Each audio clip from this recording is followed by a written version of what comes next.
Hello, I am Dr. Kathy Draper Rodriguez, Interim Dean of the College of Education at CSUMB. It is my distinct honor to welcome you to our event this afternoon. First and foremost, I need to thank all the people that made this event possible. Gina Reynoso Lopez, Dr. Dennis Combe, Dr. Suzanne Garcia Metus, Dr. Josh Harrower, and Shauna Gannon. Thank you all for your work in planning our event. This event is important for so many reasons. It provides us a space to talk about the importance of teachers of color in our PK-12 schools. As our country becomes more and more diverse, having teachers who make our students feel seen is vital. The research has shown that when students of color have teachers of color, they learn more, finish high school at higher rates, and are more likely to go to college. For instance, a specific study found having at least one Black teacher from 3rd to 5th grade cut the high school dropout rate in half for Black boys. The number of teachers in California is not growing at the rate of the diversifying of our student body. Latinx teachers have spoken about the importance of recognizing the diversity within the Latin American culture, and the need to address implicit bias. Having teachers who can represent the variety of Latino cultures serves our Latinx as well as students from other populations. Latinx teachers feel that non-Latino educators often assume that all Latinos share the same cultural heritage. A teacher in a study noted, there's a whole gamut of diversity among Latinos, so a Latinx teacher can't say, well, I get it because I'm Hispanic. Assumptions-based interactions happen daily to our students. If our teaching population more accurately matches our student demographics, the conversations we can have will provide experiences and context for all. Research has also shown that teachers of color understand the experiences of students of color better because they have lived the same or similar experiences in their own lives. Qualitative research shows that educators of color are much more empathetic about the impact of racism in our society on students because they experienced it when they were students. Education careers are social justice careers. School systems have always been political through how they are funded and the rights that students are able to exert. Educators are on the front lines of making huge impacts in our society. We need educators who can carry the voices of our students. At CSUMB, we are committed to simplifying the teacher preparation pathway and making a difference in our schools. One way we are doing this is by working to diversify the educator force. If you have interest in supporting your community in an education career, please reach out to the College of Education. We will support you. I am now privileged to introduce Dr. Umi Vaughn, Director of the CSUMB Center for Black Student Success.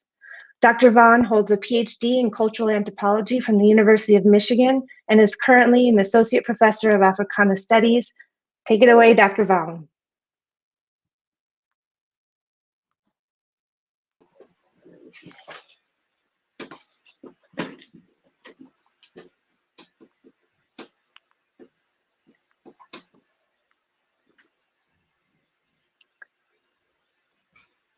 Hello, this is Dr. Umi Vaughn. I'm the Director of the Center for Black Student Success here at CSU Monterey Bay. We are very glad to be co-presenting this event with the College of Education. Our work at the Center for Black Student Success is all about supporting African diaspora students with mentorship opportunities, with a little bit of financial support for books, etc., and also with culturally relevant programming for the campus community. I want you to know that today's event is being recorded and it'll be available for viewing later at the very same link. So keep that in mind. I was initially very excited to learn about this event because I myself attended a Black school in the Bay Area that had Black teachers in the classroom and Black educators at the helm of the institution. The school was called Shelton's Primary Education Center, right there at the borderline between Oakland and Berkeley, run by the Shelton and McGaffey families over many years.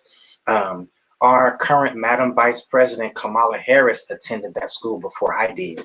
So it was a special place, and it allowed me to see the importance and great benefit of having Black faces for Black children to learn from. That fact also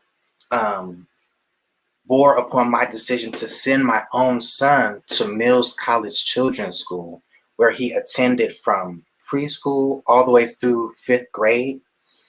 Our moderator for this afternoon's presentation comes to us from Mills College Children's School.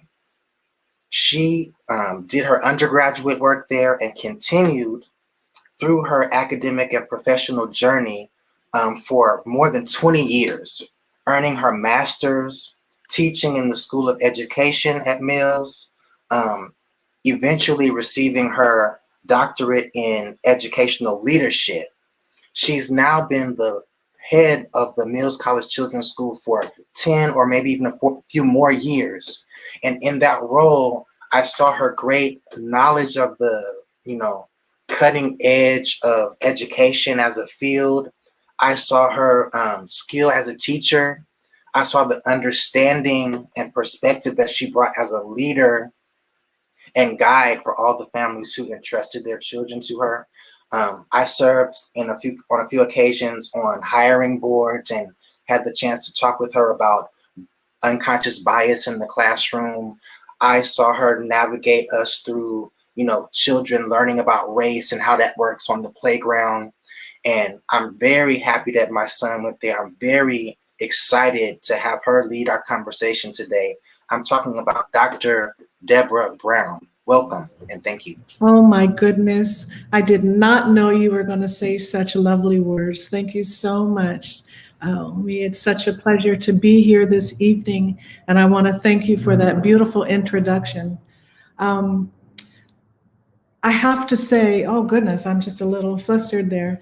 When I think about the power and the importance of Black and Brown educators at the helm of a school as teachers in the classrooms, and the presence and the importance of what it means, I have to say there's something about creating a space where children see that you look into their eyes and you're glad that they're there. That they see us care for them and value them and respect them and honor them. And they feel like nieces and nephews to me. And so it is an honor to be in this role and serve in this capacity to support children and families. We never know who we're reaching. I just heard from a student a week ago who wrote and asked if I remembered him and shared where he was going off to college and described the difference that being in this environment, what it meant for him. And of course, tears came, because it's one thing when parents, thank you, but it's another thing when children recognize that the space that was held for them serve as a foundation that they take with them, and that means a lot. And so that's why I do the work and continue to do the work. And the importance of being at the helm of the children's school, plus being faculty in the School of Education, means I'm also thinking about the educators who are going out into the field and what they need to understand about valuing and respecting children, as well as trauma that children are experiencing, and as well as recognizing the impact, the intersectionality of racism and sexism and economic disparities, all of those connections, and how oppressive school and education can be unless we're mindful, unless we're paying attention, unless we're caring and respecting families. So thank you for allowing me to be here with you this evening. I had the distinct pleasure of meeting our panelists and recognize that they are going to bring to you such a wealth of knowledge and experience also to the discussion this evening. It is always a beautiful thing to sit down with folks who really understand the work, who are doing the work and feel passionate about it.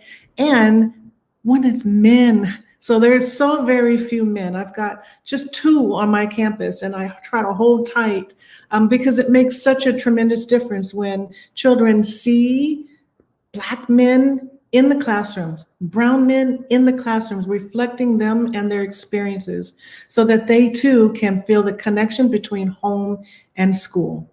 So it is my distinct honor this evening to introduce our panelists, Rod Garcia, Wesley Jones, and Oscar Ramos. So what I'd like you to do actually is to say a little bit about yourselves, Tell us about yourselves, where you are, what your position is, how many years as an educator, and what brings you to this place today. So if I could ask Rod Garcia to lead us off. Rod? Thank you, Dr. Brown. My name is Rod Garcia. I am the Educational Administrator of Computer Science and Digital Learning at the Monterey County Office of Education. I have been in education for 10 plus years. I was an elementary school teacher for about 7 at Monterey Peninsula Unified School District. And what brings me here today is exactly what you were talking about, just being able to speak on behalf of men in education and sort of share a little bit of my whys and the reasonings of why I pursued education as a man.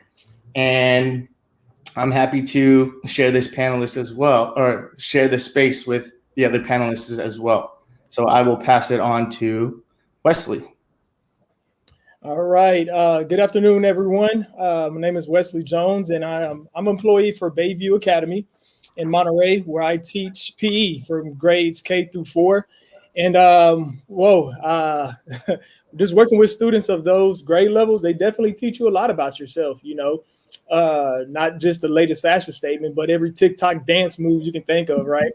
I come in with over 10 years of experience in the education field. I've worked in SPED programs, junior high settings and high school settings, and of course, elementary school settings, which is where I am now. And I have a little over 4 years of teaching experience, but I'm extremely excited to be here. And I'm definitely here to share my testimony, and hoping that it can help someone else out there that was going through the same things that I was as a student. Thank you. Oscar? Yeah, hi. Good afternoon, everyone. I'm really excited to be here with all of you guys, and I'm glad you guys are watching and joined the conversation. I've met already a group of fantastic people, and I'm glad I'm part of this event as well. Yeah, my name is Oscar Amundsen, and I've been teaching for 25 years, and I've taught high school, middle school, 6th grade, 3rd grade, and I'm currently teaching 2nd grade. I thought about becoming an administrator, but then thought that wasn't where I could be the most effective. I think that the younger kids in particular need a male role model, because in our community, the fathers are fairly absent. And then I thought that I could somehow, in a small way, fill that position and not just be a teacher, but someone they could come and talk to and get advice from. And I've been an elementary teacher for the longest time now. So I'm hoping, what I was hoping for is that my experience growing up would help guide a lot of these little guys and little girls into a path that they're going to enjoy and be able to share with others as well. So I'm really glad to be here and really glad to share my experience along with everyone here. And I'm really looking forward to getting this party started. So. Well, thank you, gentlemen. What I'm going to ask us to do is just connect, be in conversation, and actually talk from the real space about what it means, right? What it means to be in the classroom, what it means to be on the school site, what it means to connect with children and families. So let's talk a little bit more about the motivation and the inspiration for you to make this choice. Do you want to go in the same sequence? Yes, go ahead. And Right. we may jump around depending on how it feels, but go ahead and get us started, Rod. Okay. So what motivated me to become an educator? That's a powerful question, a question that I encourage everyone to sort of reflect on. And as I was reflecting on this question, I thought, over the course of my career, I've had an opportunity to listen to others on this question and as well as reflect on my own. And I've heard plenty of reasons around folks becoming educators because of their parents, or folks becoming educators because they loved math, science, or whatever the case may be. And I personally aligned to a lot of those, but none of those were necessarily my driver. For me, education was about the experience and the subsequent growth that happens with all those micro interactions that you have within that experience. Because for me, I think that people can be transformative. And as I reflected on my educational journey, I have distinct pillars that are people that helped me along my way. I mean, I could reflect on, if you're hearing this, I could reflect on Mr. Brady, who was my first male teacher, who in 5th grade showed me that I didn't have to behave like my 2 sisters who came before me. I could reflect on my middle school teachers of Miss Marsh, who encouraged and guided me to pursue leadership. I could think of Mr. Hirschberger in high school, where he had the courage to allow me to attempt and execute ideas as an ASB vice president. And I could ultimately, as my career, I could think upon an individual, Miss Mary Frances Dunn, who in my first year of teaching, I was given a 2-3 combo, and I was struggling beyond in all areas. I was coming with energy, I was coming with passion, but I was really struggling to get my bearings because our school was in transition, and sort of being this happy-go-lucky first-year teacher, I was just sort of left to my wayside. And in those moments of struggle, I got a letter from Miss Dunn, who was a grade level colleague who I didn't really interact with much, but I knew that she was beloved by the students and staff. And in my lowest moment where I was thinking about, geez, did I choose the right career, or where was my family correct in that education shouldn't be where I go? I got this card from her that said something to the tune of, I see you, kid. For all that's happening, you're doing awesome. I'm here for you. And boom, that was it. That was such a powerful moment for me to continue to pursue what I wanted in education. And for me, that's what I want to be as a teacher or as an educator. I wanted to embody a concept where you really can accomplish what you put your mind to. And for me, school is the greatest training ground and practice environment where teachers can play those key roles and that type of growth.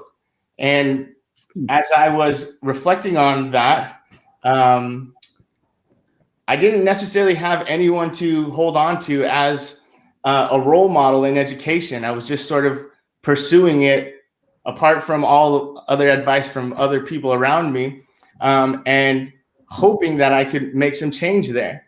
Because I believe that our society right now does need some healing.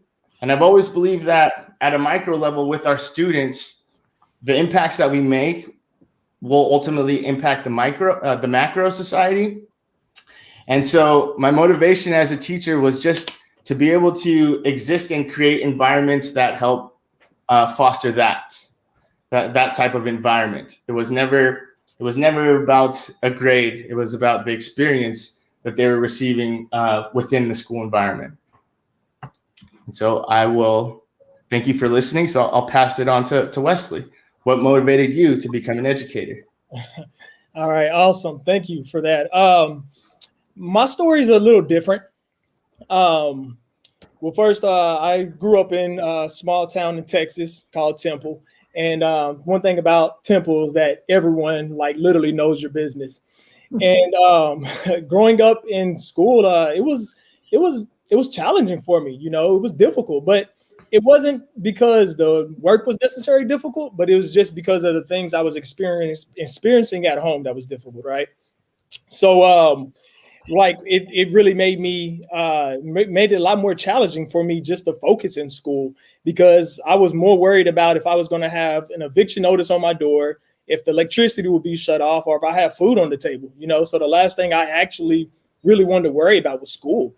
And while growing up, I really didn't have educators that looked like me. There was no one that looked like me and that could relate to me. So for me, I felt that like, what are these teachers talking about? Like, you don't know me. Like, you can't help me out because you don't look like me. And sadly, it really wasn't until I was in the 7th grade, until I had an educator who was in the form of a coach that actually looked like me and could relate to me. So I feel more comfortable just around that educator, because I'm like, okay, like, here's someone that I feel that obviously understands what I'm going through, can motivate me to push me inside the classroom while I have to, deal with issues that are outside the classroom. And so being a Black male, I know that's one thing that the Black community faces a lot is like having positive role models, having someone there to help push them. And so that's really the root of my motivation, was to be that role model, or be that person that could relate to the students that had a similar story like myself, or are facing or are nervous about going to school just because there's not an educator that may not look like them. So that's the root of my motivation.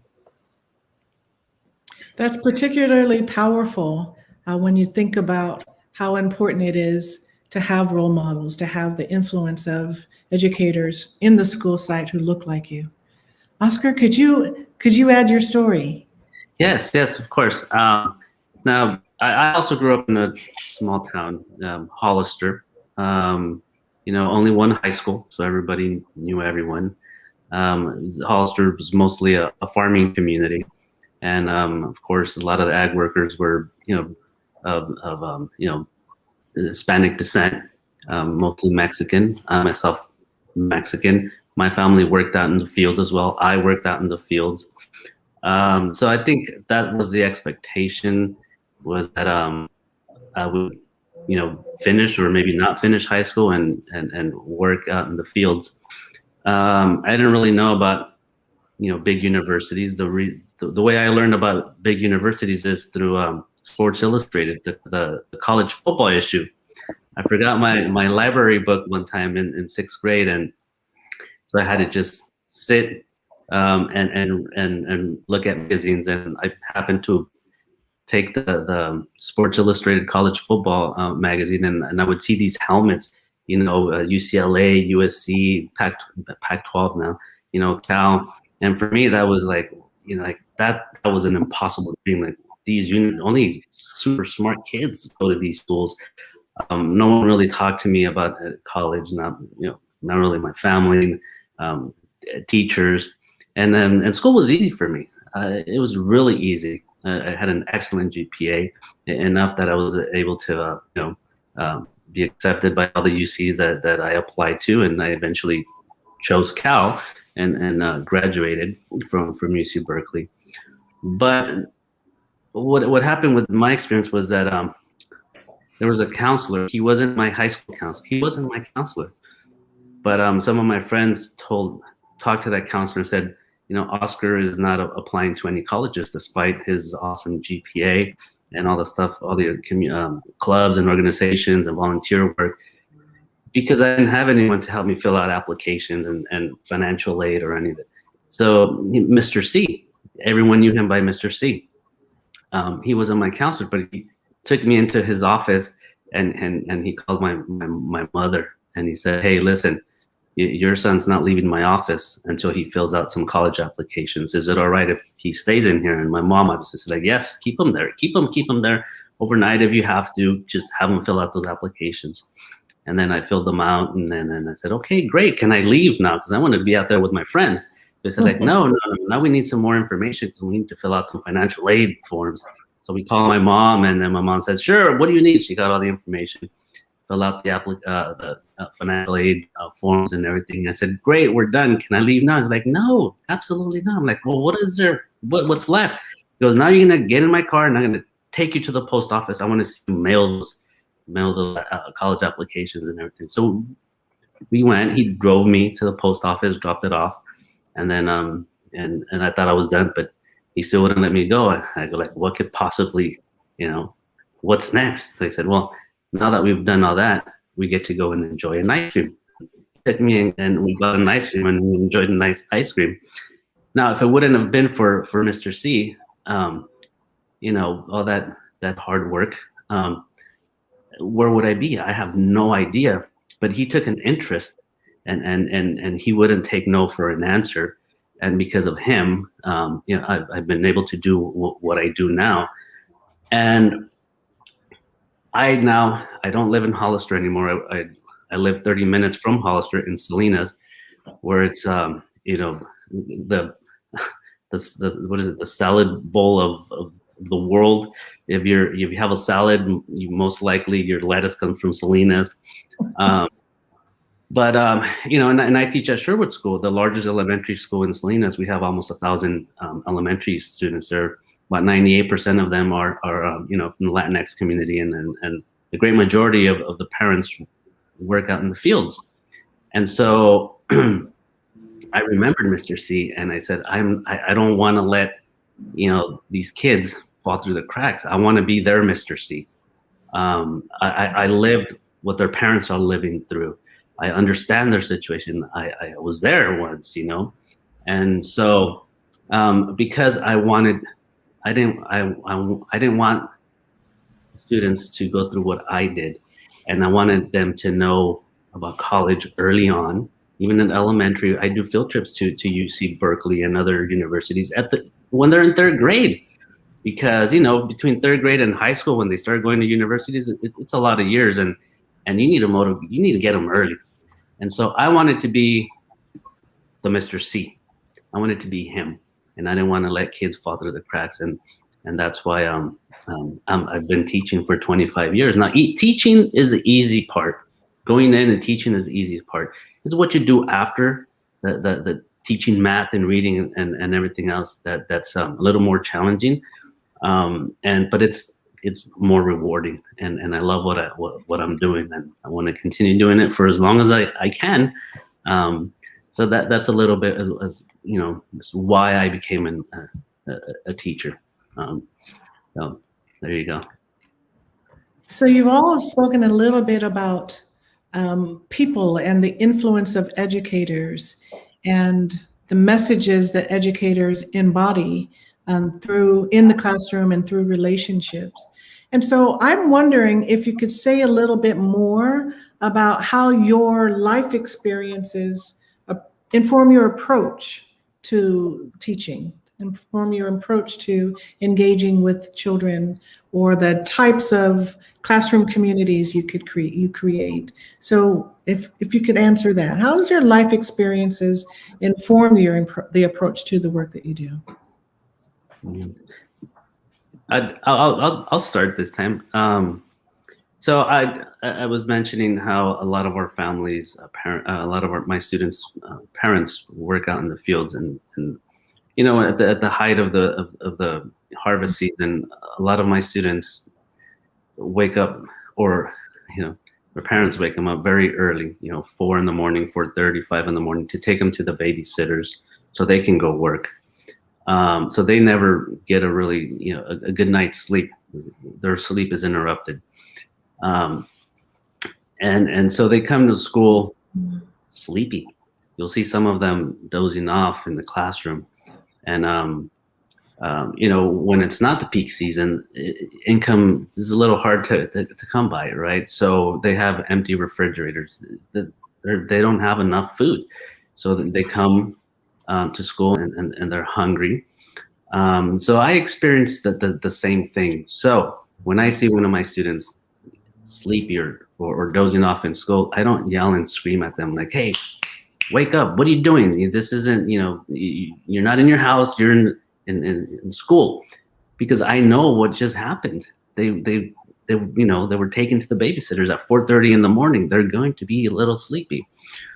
We used to have a snack program, and some of our kids would ask for a second snack. And teachers who don't understand, well, they get upset if they're falling asleep. They'll get upset like, "No, you already had your snack. It's one for everyone," even if there was extra. But I know why they're asking for a second snack, because they're hungry and it's the winter, and they don't have a whole lot to eat in the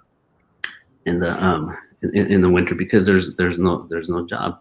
when assignments are turned in and the paper's a little rumpled, or you could tell that they did it in some rough surface. I understand why, because these kids don't have a desk. They don't have their own room.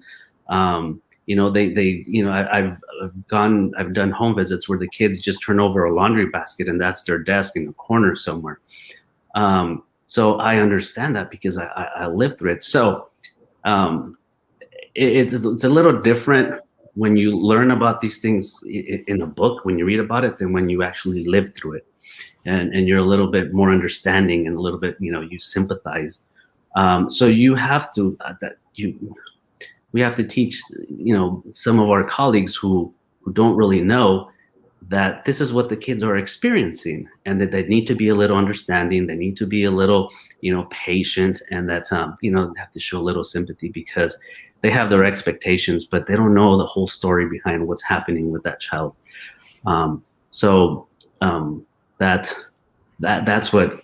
That's what going through something like that's how I understand my students, and they know that I went through all that I lived through that, because I am not ashamed. I let them know that was my childhood. What they're going through was my childhood as well.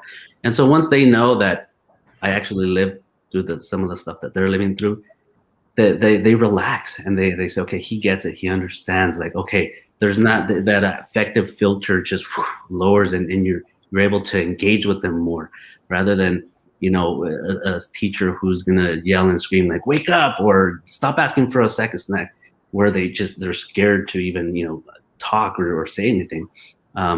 Just them knowing that, hey, I understand. It's just they feel they're able to breathe and just a little more honest and open.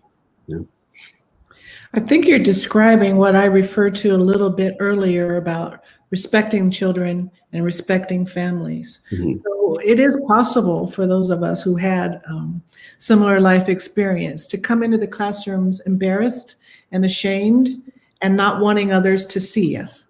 Mm-hmm. And so when your teacher gets it, not because they feel sorry for you, but they get it because they lived it, what you described in terms of children relaxing and saying, it is okay to be my authentic self in this classroom because my teacher gets it and respects me. That means that child and their brain can lean into learning. They don't have to have fear and worry about being embarrassed or being ashamed. I didn't mean to take over there, but I'm making that connection because I remember I'm so sorry, as a first grade teacher, cooking in the classroom, making quesadillas, making food, bringing food, and it didn't matter if there was snack from the school. I was going to have food and snacks for my children. And so I understand what you're saying, but the children don't need other educators to feel sorry for them. Yeah. They need other educators to respect them. Exactly. So we're describing that level of respect that helps them feel safe. Right? Nice. I could contribute to this question in terms of the way that I approached the attitudes within my classroom when I was teaching, whether that be second and third grade, all the way up to about fifth grade. I was always growing up, I was a kid who loved school, but I wasn't good at school. I never got good grades. I never got good behavioral remarks on the back side of my report card. I was always somehow held to some studious standard that maybe someone else set for me, or my sisters had set for me, or something like that. So when I had a classroom, it wasn't uncommon for me to get the most rambunctious boys, for me to get a classroom dominated with a boy population, because I understood those boys. I was that kid who didn't succeed at school because I couldn't fit some of the archaic paradigms of sitting still and turning things in directly on time, or expressing certain things a certain way. And I knew, even as a young man, as a student, that I really liked school, but I wasn't good at it. Nothing was working for me, and that's sort of why my first experience when we introduced ourselves, I talked about Mr. Brady, right? That 5th grade teacher who I was like, oh, wow, okay, this is awesome. But it wasn't after that 5th grade teacher, it became years again where I wasn't good at school again, and so I wanted to recreate that environment in my classroom when I was an educator. And I loved it. I came with energy. I came with all those things to really just build the experience. And so that changed my life, my pedagogy or my approach to school. And also just my personal life experience growing up as an Asian man who, while my mother was an educator, there was no other men in my family or uncles or anything who chose education as a career pathway. And so I sort of held that, I still hold that close to my vest, where I was like, okay, let me show everyone how you could make an impact or be successful and do great things in education as a man, despite some of the maybe cultural paradigms that had existed while choosing this profession. I appreciate what you're describing, and there's a question that was raised, what it means to be good at school. Because what you're describing is there are certain expectations that we center as ways of being or doing school for students to be good at school. So when you have an understanding, as you described, of a different way of being and therefore a different way of holding how the children need to be, so it may not reflect the typical centered ways of being teacher pleasing, in that sit down and fold your arms and be quiet, right? So you're going to center other ways of embodying what it means to be good at school. And that's why it matters that you have a different experience, that we're not just bringing white middle class ways of being in the classroom to the classroom and centering those as the way of being good at school. So I appreciate hearing that it shifts your pedagogy and your way of inviting children in and letting them be authentic. I don't mean to leave you out there, Wesley. No. And, before you even answer, when I'm asking about how your life experiences inform your approach, when I think about what it feels like to be the only, when you describe as a youngster in Texas and not seeing yourself, that certainly has to have an impact on how you approach being the classroom teacher now. So how do you feel about how that's informed your pedagogy and the work that you do? Oh yeah, most definitely. I would say I definitely come from an approach of compassion, love, and leadership, because going back to even my home life, education was important, but it really wasn't pushed to the degree now I feel like it should have been, right? So for example, if I brought home a low C on a report card, the conversation was like, hey Wes, great job passing, but just try to get your grade up. And that's something that for myself, I programmed in my mind, was like, okay, well, it's passing, if it's a C, it's passing. So I didn't really have that go get it factor when it came to school. So now my approach with other students is as far as that leadership part is, I didn't really have that to push them and let them know that, hey, like, you can do it. I know, hey, let's take this C and let's make it a B, and let's go from that B and let's make it an A, and then when it comes to the compassion and love, I can recall a time when I was working with a student and he was so upset. He stormed out of class and was just upset, crying. And so, I got radioed in to go check on him. So I'm like, hey, like, what's going on? And the first thing out of his mouth was, she doesn't like me because I'm Black. And I was like, oh, wow, and, someone on the outside hearing that would think like, oh man, is there racist teachers over there? Like, what's going on?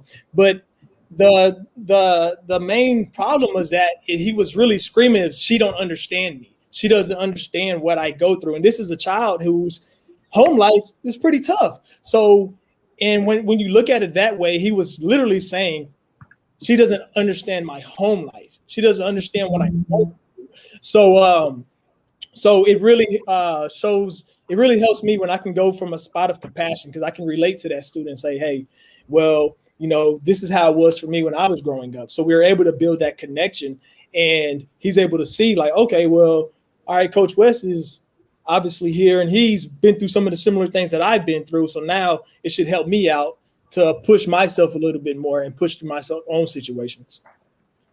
I appreciate compassion, love, and leadership. And I imagine that's absolutely felt in your classroom.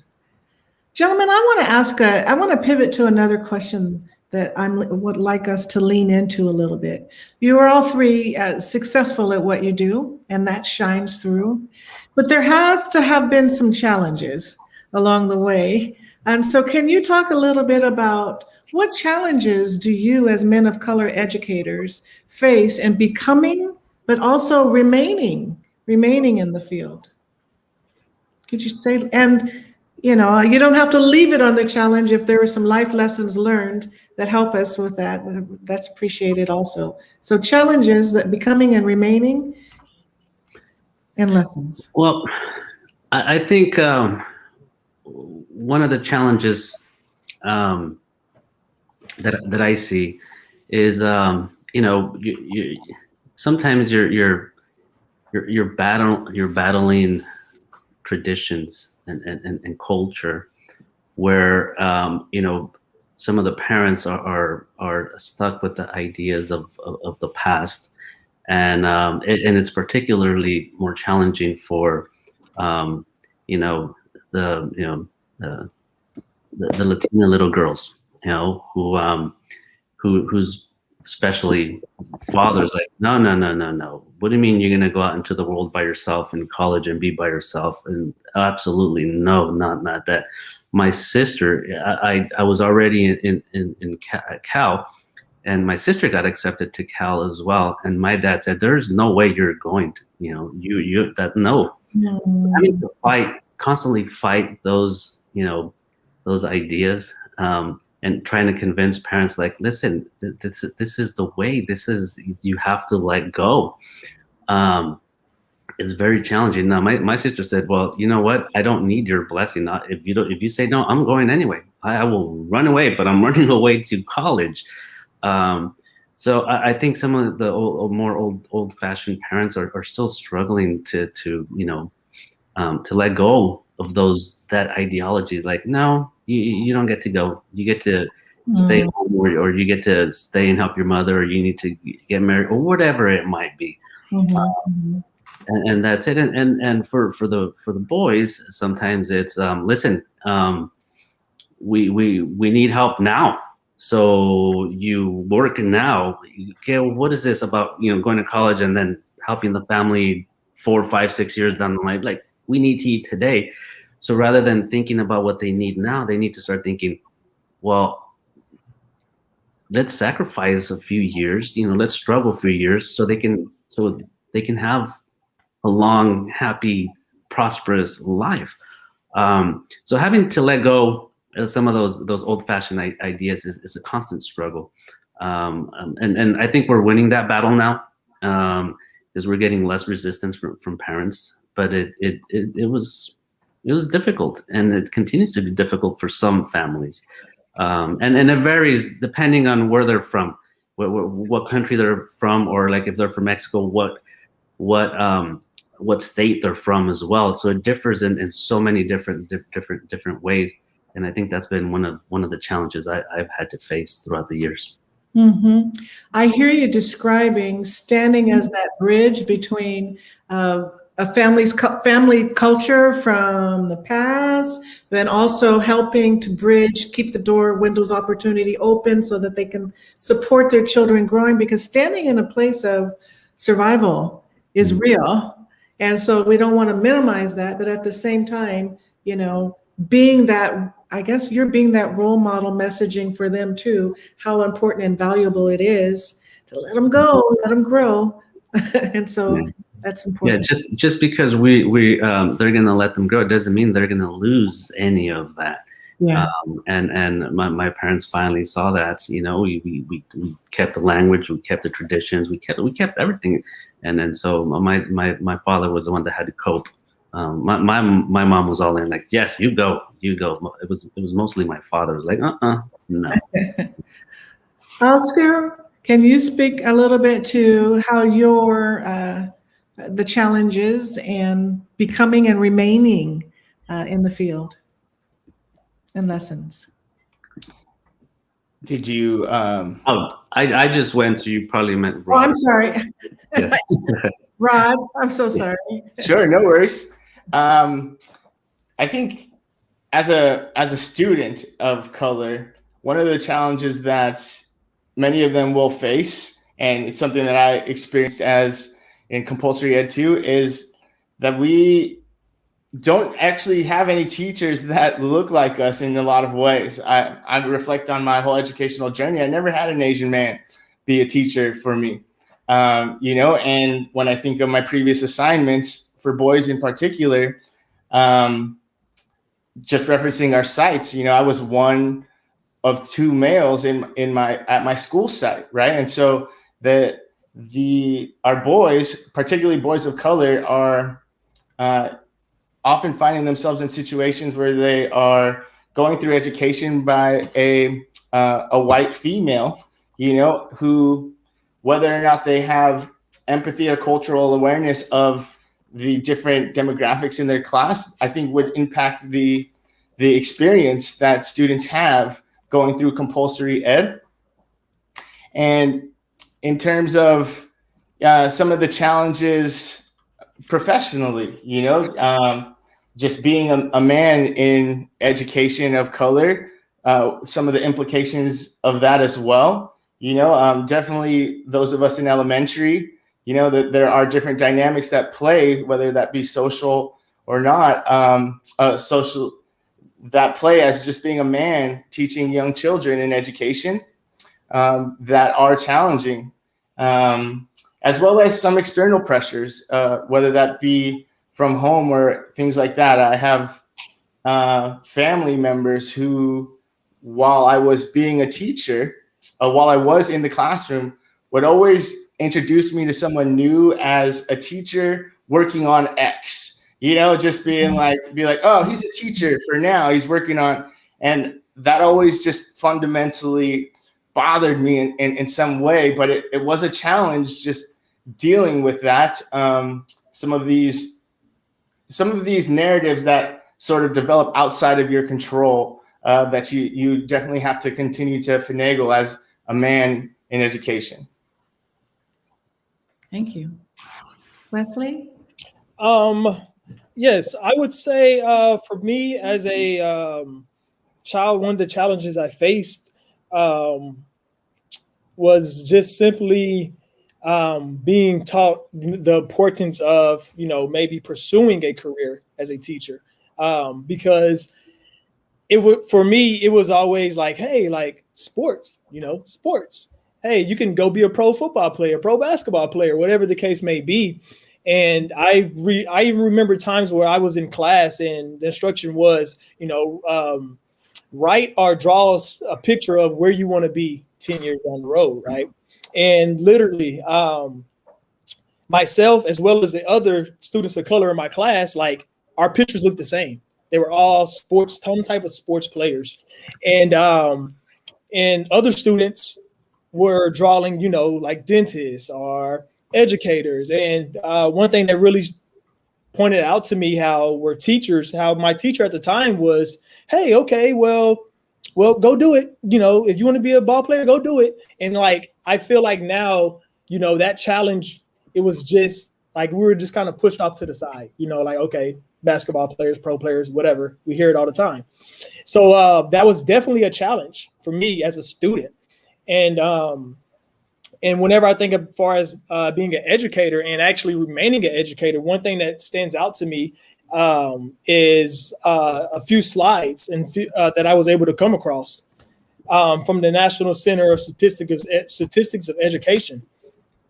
And so as you see, the slides here are showing, this first slide shows male to female teacher ratio.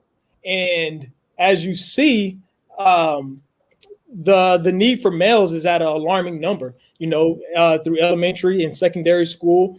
And I feel like that's a gap that we as males need to try our best to make up, because it really does make a difference when a student's in a class, especially a student that comes from a home with no male role model. If they're able to see a positive male role model there in a school, and that's their educator, or just anywhere in the school, it gives them a little bit more hope. Like, okay, hey, like, although I don't have a male role model at home, I have one here I can look up to. And the second slide shows far as the race. So as you see, there's a slight decrease in Black educators and a slight increase in Hispanic educators and in the Asian community. So as you see, when it's compared to the white community, there's a huge gap. There's a huge gap that needs to be made. And it's up to all of us. It's up to me. It's up to everyone else that's listening, and Oscar. And I'm sorry, I forgot your name. Rob, sorry, Rob. And Rob, for all of us to make a difference, to help these students and just make an impact. So you're absolutely right. That is so important to see more males, and as particularly males of color in classrooms. And the numbers aren't increasing. And it does matter that the broader society doesn't respect educators, doesn't pay educators. And so you have to be driven from a set of values like you described earlier. And you also are driven by a set of values for your life, but why it matters to bring those values to children and school communities. And one of them, I think, is so very important as we think about this last year, living through this era, this COVID era, and how traumatic it has been and disruptive in our lives. And one of the things that's important about combating trauma is building a culture of resilience, of thinking about how to support children, having strategies and tools to be resilient. So if you wouldn't mind speaking a little bit about things that you do specifically in your classroom, in your role, whether it's in the classroom or your school and community, or outside of the classroom experience in the broader community, that helps to develop this culture of resilience to support children to have coping and strategies for moving forward in life. Let's see. Rod, would you like to start us off? Sure. Okay. I can start us off. So I think one way that you could definitely teach your students how to be resilient is to embody it, to really show and model how to operate through high stress or through certain predicaments, and really just foster that culture within your classroom where excellence doesn't mean perfection, right? But to work on excellence is an experience that embodies failure and it embodies success. And I think creating that culture within your classroom really does get absorbed by how you present yourself and how you present the concepts and messages that you want to portray. And that's both in and outside of the classroom. We live in a time where a lot of times our students have access to us, or they know where they could see us out in public, right? I relate to my time teaching more than a handful of times where I've had my students come to school the next day and be like, hey, Mr. Garcia, I saw you X, or I saw you this, right? And so just knowing that there are eyes on how you carry yourself and how you present yourself is, in my opinion, the most powerful way to get someone to sort of embody that same type of approach. I know that was the way I did. I watched people that I admire and I tried to mimic them in a lot of ways to sort of approach success or excellence for myself.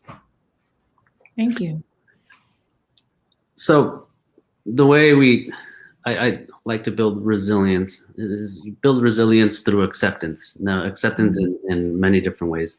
They have to accept who they are and how they work and how they operate, their way of learning, their way of everything, and accepting of others and the way they are, the way they behave, the way they talk, the way they learn, and letting them know that we're all different and nobody is perfect, and that like sort of what Rod said is it's okay to make mistakes. If you failed at one thing, that's fine. But guess what?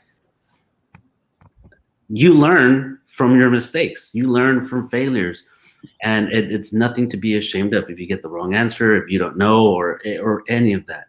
And so you make them feel comfortable in every way you can, in their successes and in their failures and their mistakes and whatever it might be. And after a while, yeah, you have those who are afraid to make mistakes or don't want to share or participate because they might pronounce the word wrong because their English isn't their second language, or because math is not their strong subject and they might get the word. It's like, so what? We all have strengths, we all have weaknesses, and we accept them. And nobody's going to make fun of anybody, at least not in my classroom. And then after a while, they start building that confidence, like, hey, Mr. Ramos just wants me to try, and I'm really trying. I'm not just saying whatever for whatever reason, but I'm really trying. And if I get it wrong, I'm not going to get in trouble. There's no minus points. There's no failures. There's no anything. Is at least I'm trying, and we get to learn from my mistake. Everyone's going to learn from my mistake, what I did wrong, and if maybe some other students did the same thing I did. Well, we all get to learn together. And so they develop that resilience, like, oh well, I got it wrong, but now I know what I did wrong, or now I know how to do it a different way. And so we need to accept the way we are and the way everyone else is, and it gets comfortable, and you get comfortable in making those mistakes, and that's okay. I think we call that a bit of a growth mindset. Yes, so it sounds like you create the classroom community where children learn that it's okay to be themselves. They're there to grow. Yes. Oh, wow. Both answers were amazing, and I feel like they took the words right out of my mouth. But something that Rod said was, he said culture. He said setting the culture, and that's something that I wholeheartedly believe in, is this setting a culture, because a culture that's different than the stereotypical, because you're a student of color, you're ghetto, but setting a culture of being excellent, being a leader, and showing that resilience that, hey, although I may make a mistake, or although I may mess up, I still have everything inside of me that I need to get back on the right track or make better decisions. So that's what I feel like. It's just tough because they literally took the words right out of my mouth. But I really do love the setting of culture, because I feel like that's so important, because it's whenever you think about culture, or when students think about culture nowadays, like I said, it's the stereotypical ghetto, or it's the sagging your pants, or it's things like that. But having a good culture is the main thing I like. Well, thank you. I realized that I didn't say to the audience that they have the opportunity to ask questions. So if you'd like to ask questions of the panelists, please do put your questions in the chat, and I'll make sure that I bring your questions along with my own. I want to make sure that I extend that invitation. And while folks are thinking of, well, I do see a question there. So a question from Antonio Gallardo.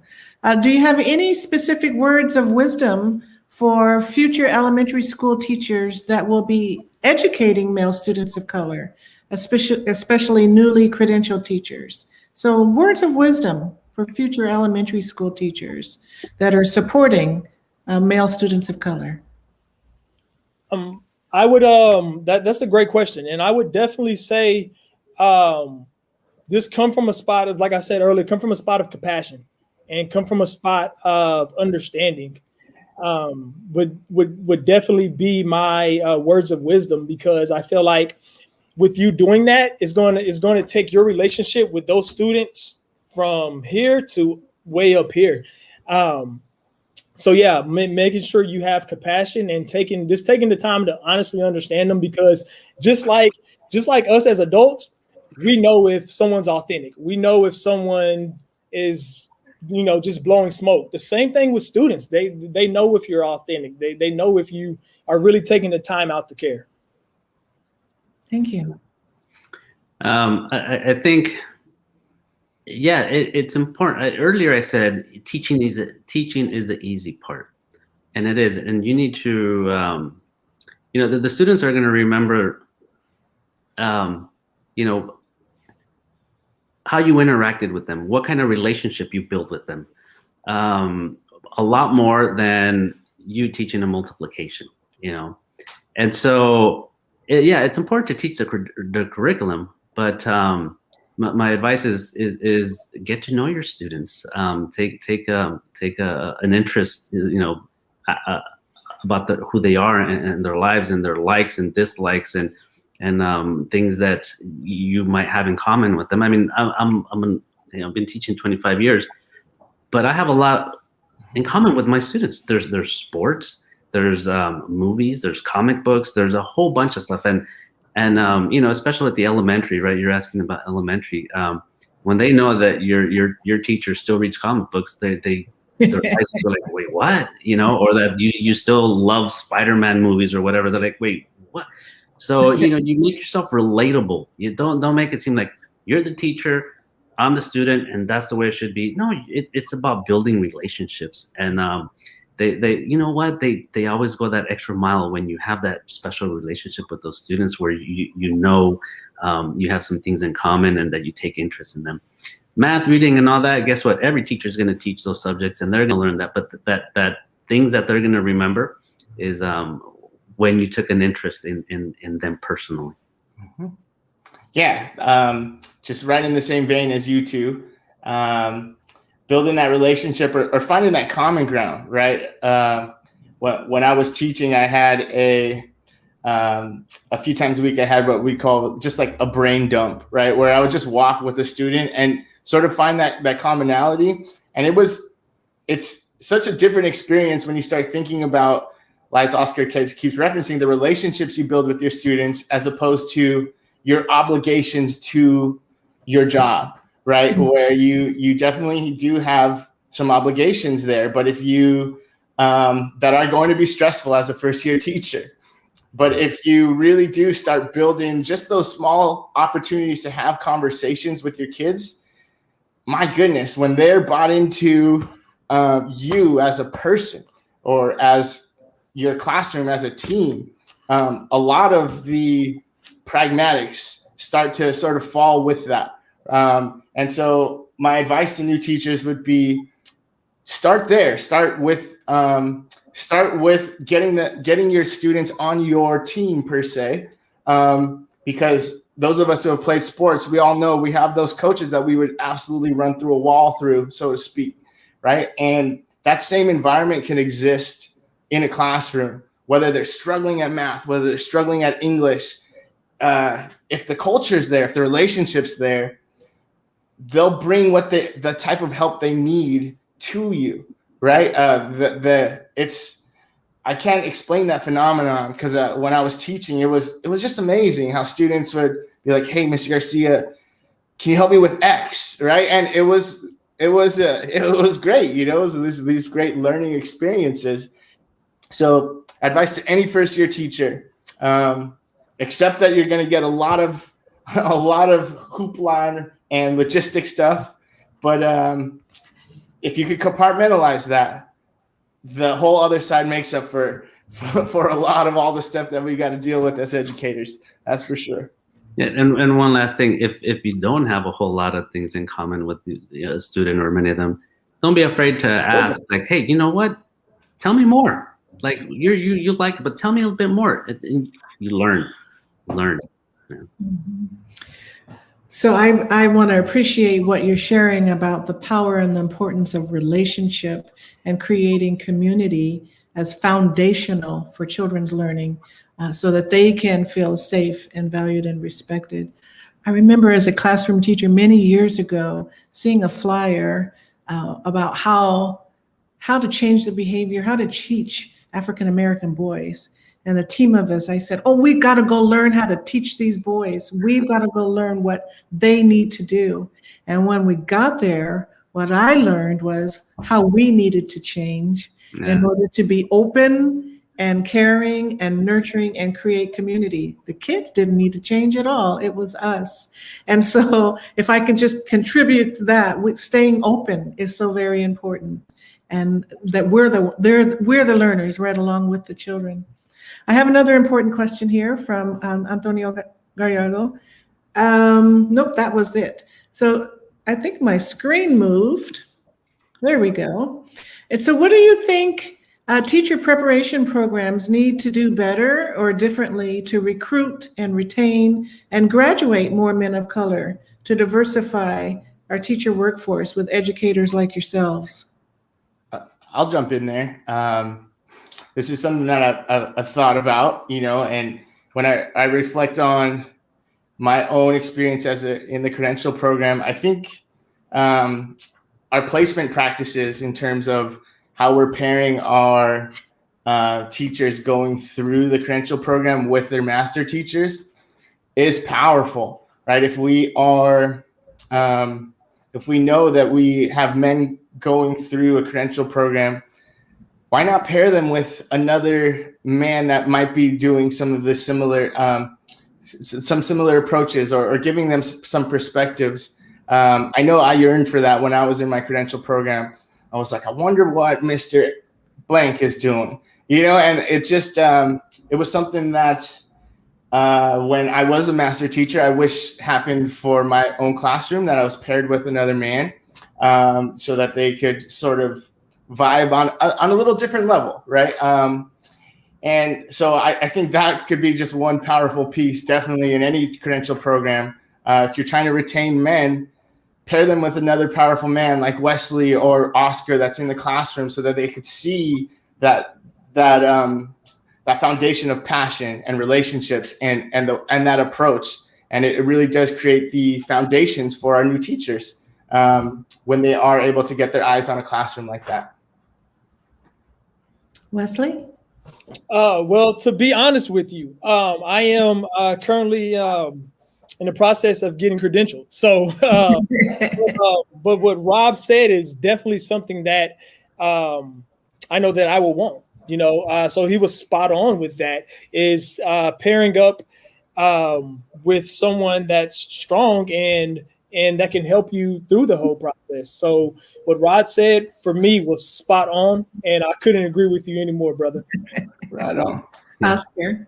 Well, yeah, he is correct. Yes, but so we're talking about us with students and how students need to see men of color, right?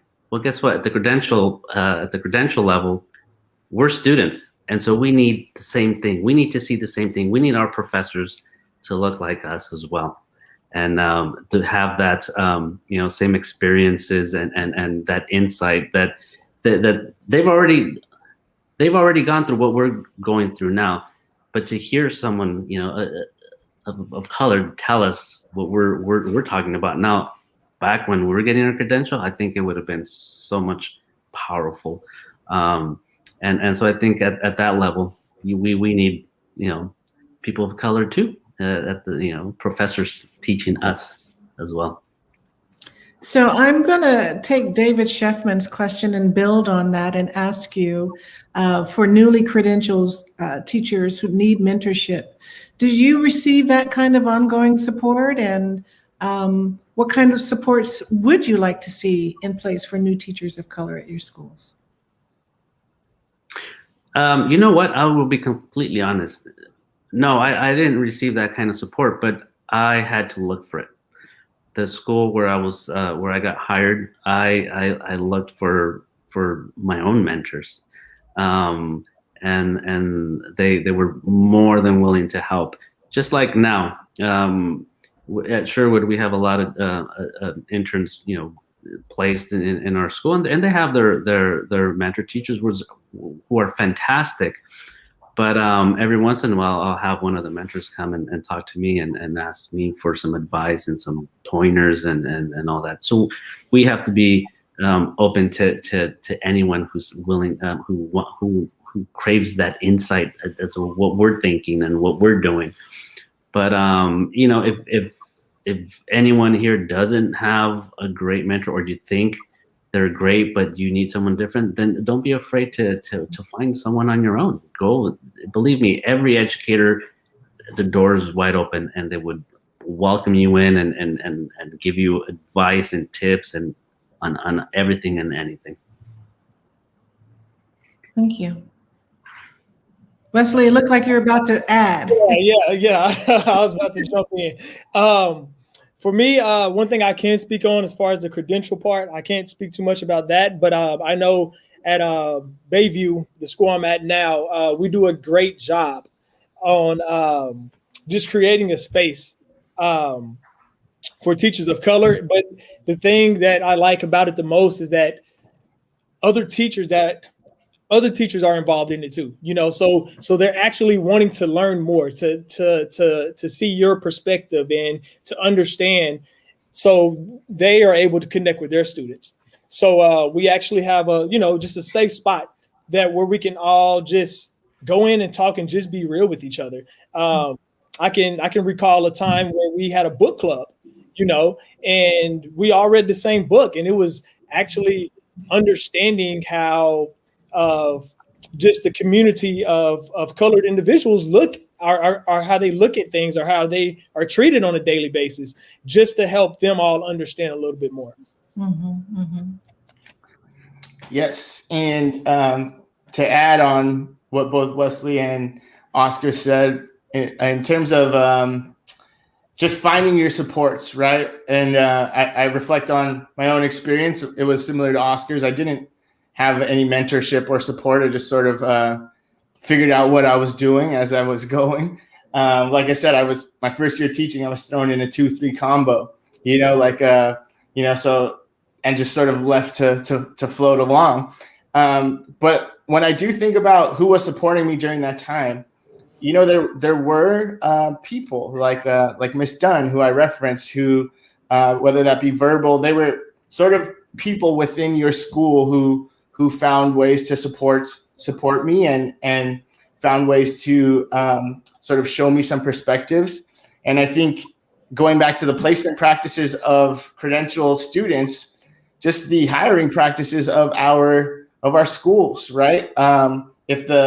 Since we're all supporting each other, if we have a diverse demographic of teachers, right? I think those support systems that are naturally built in could help, will strengthen if there is some multiplicity to the amount of color we have for our teacher workforce, right? I would have loved to see a man of color at my site. And I'm sure I would have maybe asked questions a bit differently than, let's say, someone who I adore and admire, like Miss Dunn, who culturally just doesn't align with me or even within her teaching practices, but was still so important towards being my support structure as a new teacher. So yeah, I guess maybe that's on leadership, right? The hiring practices of our leadership to really intentionally build some multiplicity in terms of our teacher faces.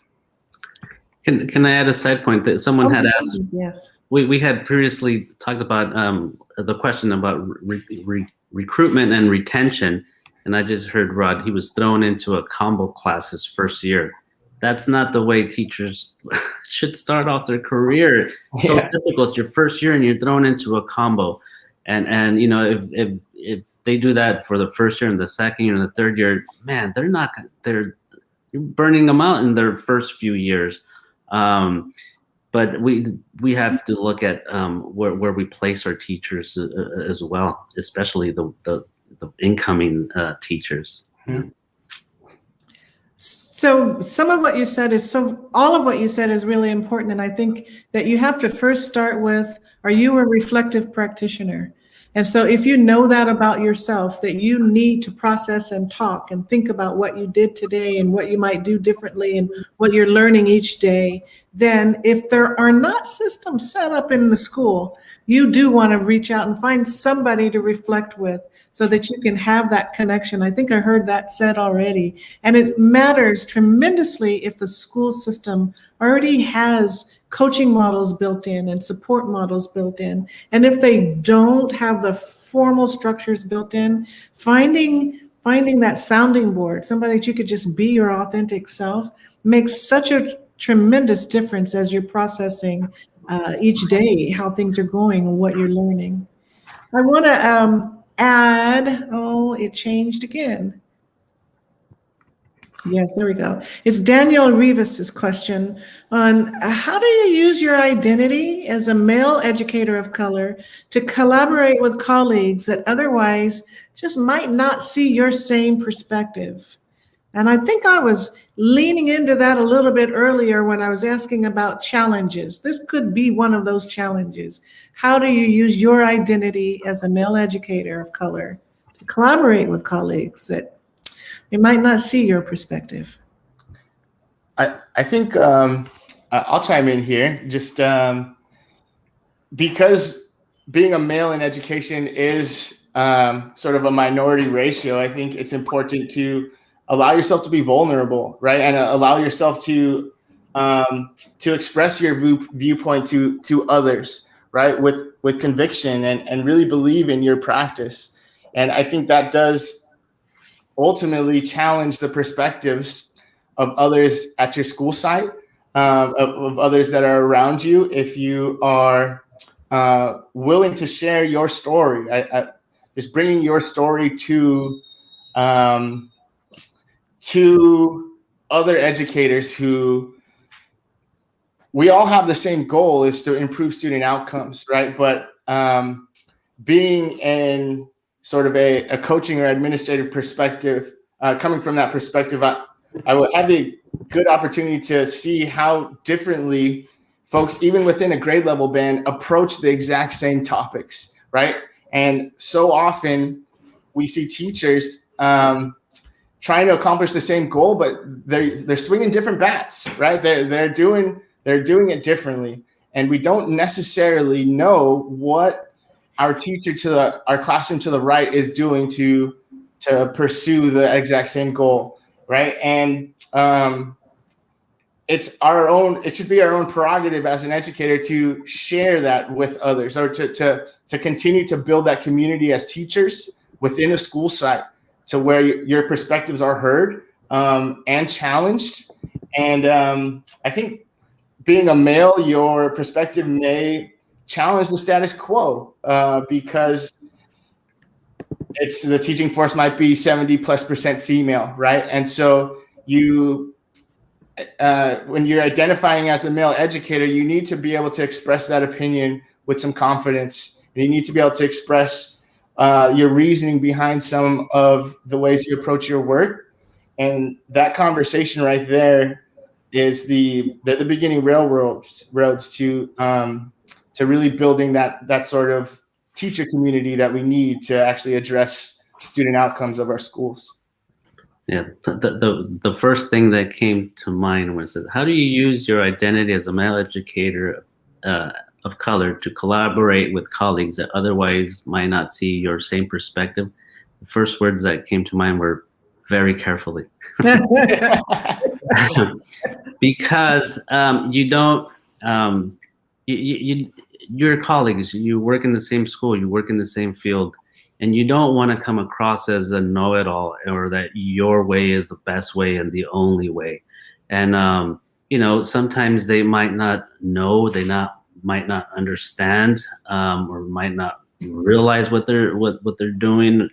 Like a unconscious bias, right? We've all heard that before, and so you do it very carefully, where you use terms that are not offensive. Like, look, in my experience, or what I've seen, or what you use safe terms where you don't push them away, rather, and so you have to be very careful, and you try to make them see it differently based on your experience, and not just your experience as a teacher, but as your experience as a man of color, as an educator of color, and then looking at the student population and making that connection, and hopefully that will work. Now, if they still don't see it, the way you see it, at least you didn't offend them, and you can, still have a very pleasant working experience in the same place. But you try again, and you try again, and just like we do with different students, if they don't learn it one way, we find a different way. And so we have to do the same thing with our colleagues, finding different ways. Yeah, Rob and Oscar both had great responses to that. One thing that comes to mind for me is something I call HOT, and it's being humble, open, and transparent.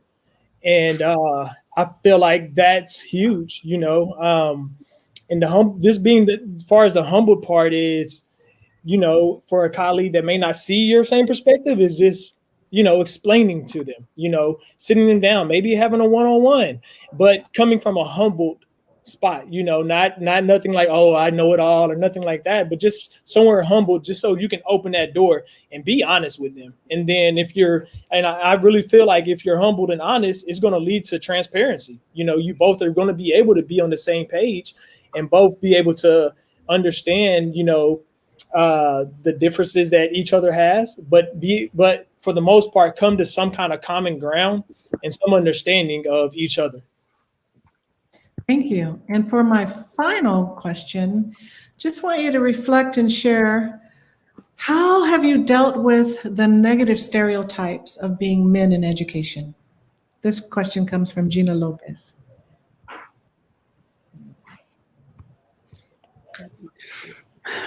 Well, I don't care. I don't care what they think about it. Yeah, I just don't care what they might think of me as a male teacher, person of color, male. I don't care, because I love what I do. And I'm having the time of my life. I love waking up in the morning. I wake up with a smile and get ready to go to work. And whatever stereotype they might have, you know what? I don't care. I don't let it affect me in any way, because my students are having the time of their lives. I'm having the time of my life, and I just do what I do. And I don't let outside influences change the way I'm going to do things, because you know what? They work. They work for a very long time, and the kids, they remember. You get messages, from kids who are graduated college many years ago or high school, and they remember the experience. So I must be doing something right. So whatever stereo they might have, you know what? In one ear, out the other, and I don't let it distract me. I just don't. Thank you. There's a lot of power in those words of wisdom. I could add to that. I agree in that you just keep doing what you do. But in terms of answering the question, I heard them. I hear them. I definitely hear them when I was in the classroom, or when I was, or now as a administrator. But I don't internalize them, right? But recognizing that they were there, and in some way intentionally challenging some of those does feel good. It feels it feels good to know that you don't represent some of those stereotypes, right? And that you are sort of bucking that trend, and just by doing what you do, as Oscar was saying, a lot of times we are just sort of rejecting that stereotype, right? And modeling that to our students has so much power. But in terms of hearing them, I definitely hear them. I heard them as a teacher, and I hear them now. And maybe that's different for everyone else, but I like to sort of intentionally bat them down. There you go. Wesley? Yeah, right on. I would definitely say that I love how Oscar came with the power. Just I don't care. And now for me, I know that's something I can also say is like, you know, I don't care. But there were times that I would sit and think like, oh man, like, am I really doing the right thing? Like, am I in the right position? But the thing that helped me deal with that and get past it is that I just looked at the lifestyle was changing, you know. And far as if a student was labeled a student that's troubled, where was that student at the end of the year? You know, so just seeing the progression that the students make is enough for me to deal with any negativity, any negative stereotypes that may be brought upon. Man. Hey, you know who your harshest critics are? Students. For sure. So you know, For sure. And they should always. Yeah, one short story. My first year teaching, toward the middle of the school year, one of my students made a comment. He said, "This is boring. I could not sleep that night. I could not, because I wanted my class to be so fun that they went home and talked about it to everyone."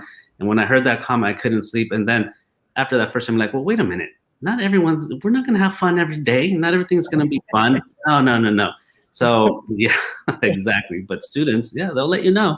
they let you know. Well, I just want to thank you all for leading with, as you described earlier, compassion and love.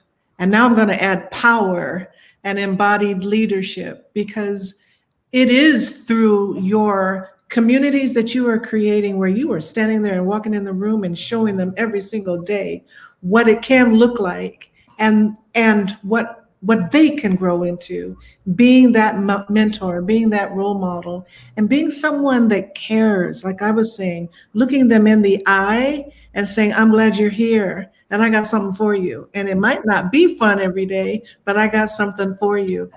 There's power and it matters. And so I just want to thank you for the work that you do and bringing yourself to the classrooms, to the children, to families. It makes a tremendous difference. And I am so honored to have met you. At this point, I'm going to turn things over to Shannon Gannon and Dr. Suzanne Garcia Mateos, because if you are interested in becoming like one of these powerful gentlemen, you may want to consider becoming a teacher and you need more information. And so Shannon and Dr. Garcia Mateos, take it over. Thank you. I'm Shauna Gannon. I'm the Admissions and Recruitment Counselor here at CSU Monterey Bay.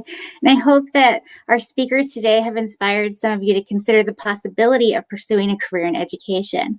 I'm going to let my colleague, Dr. Suzanne Garcia Mateos, start off by talking about our bilingual authorization.